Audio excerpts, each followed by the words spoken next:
The question is state any two merits and demerits of external source of recruitment.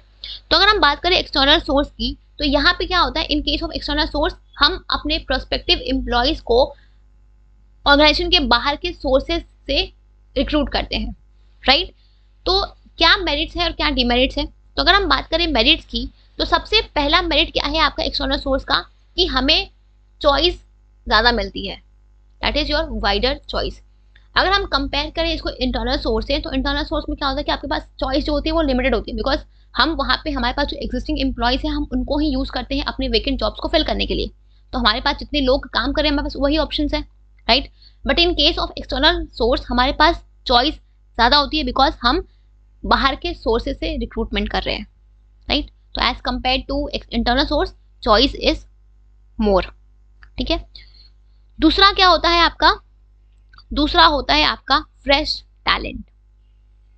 जब आप external source से recruit करते हो ना, तो आपके ऑर्गेनाइजेशन में यंग और फ्रेश टैलेंट इंड्यूस होता है, बिकॉज कभी कभी क्या होता है कि जो आपके प्रेजेंट एम्प्लॉयज होते हैं, जो आपके एग्जिस्टिंग एम्प्लॉयज होते हैं, वो इनसफिशिएंट होते हैं या फिर वो उस जॉब के पोजीशन के स्पेसिफिकेशंस के कैपेबल नहीं होते, क्योंकि उनके पास वो स्किल्स नहीं होती कि वो उस जॉब को ऑक्यूपाई कर सकें, राइट।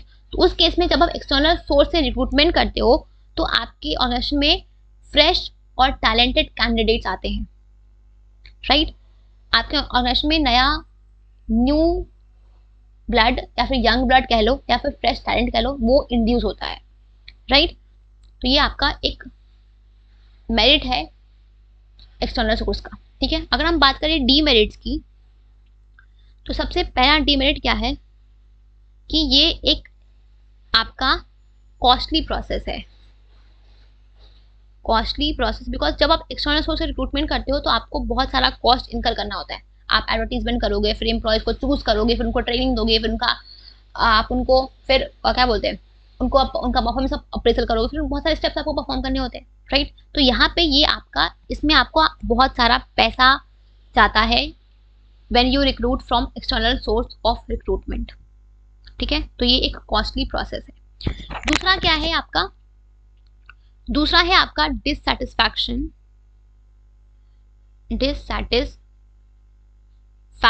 अमंग एग्जिस्टिंग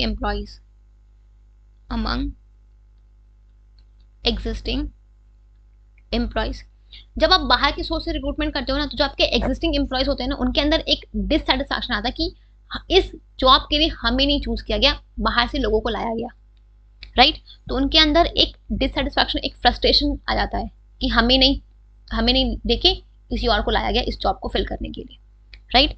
तो उनको लगता है कि उनका जो प्रमोशन का चांस है वो कम हो गया है, ठीक है। उनका जो डेवलपमेंट का चांस है, जो प्रमोशन का चांसेस है वो कम हो गया, बिकॉज कंपनी ने उस जॉब को बाहर से फिल कर लिया है, राइट। तो उनके अंदर एक डिससैटिस्फैक्शन, एक फ्रस्ट्रेशन वाली फीलिंग डेवलप होती है, ठीक है। तो ये है आपका 2 डीमेरिट्स।